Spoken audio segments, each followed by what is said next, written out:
for Morialta. Thank you, sir. My question is to the Minister for Education, Training and Skills.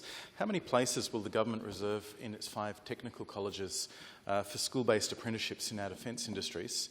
And will the government continue to offer flexible industry pathways to defence careers in our public schools? Minister. Well, thank you, Speaker, and I thank the member for Morialta for the question. And I'm always pleased to be on my feet in this place talking about this government's election commitment to build 5 technical colleges in South Australia, and of course to remind members of this place they'll be built in Port Augusta, Mount Gambier, the Tonsley Innovation Precinct, the Heights School in the northeastern suburbs, and the first, which will be opened in the start of 2024, so not long away now, Mr Speaker, will be at Findon.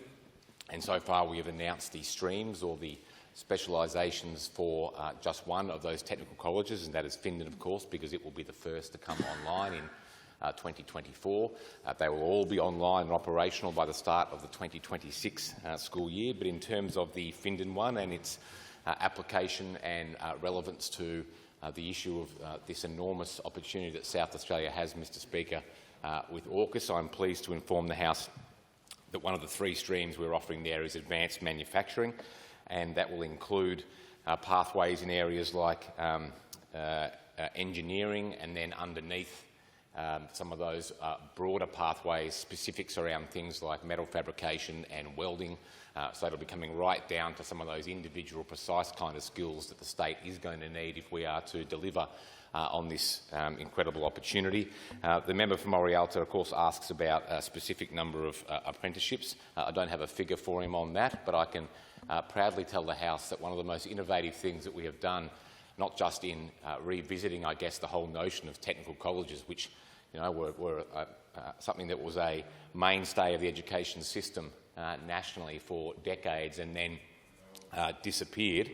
The member for Unley is not a fan of them. In fact, spoke recently in this place about why we shouldn't be investing in bricks and mortar, so it's disappointing we don't have the bipartisan support for our technical colleges there, especially given now this announcement around AUKUS and how important these technical colleges are going to be. I'm very disappointed, but not surprised, of course, Mr Speaker. But we have struck an agreement with BAE, of course, who is such an important player in the defence space and in the South Australian economy particularly, so that those students who go into the technical college at Findon, and they will enter from year 10, so years 10, 11 and 12, and who go into the advanced manufacturing stream and come out with some of these skills and qualifications that I've just mentioned, Mr Speaker, will then have the opportunity to take an apprenticeship with BAE. Now, we hope that that is not, in fact, it won't be the last partnership of this type that we announce with our technical colleges. I don't even think, Mr Speaker, it'll be the last partnership that we announce at the Findon Technical College, but it is an incredibly important one, and what it provides is not just certainty for the young people from the early high school years to be able to see what their pathway is in terms of going to year 9 and then transitioning across in year 10 to the technical college, continuing to do their SACE, but also picking up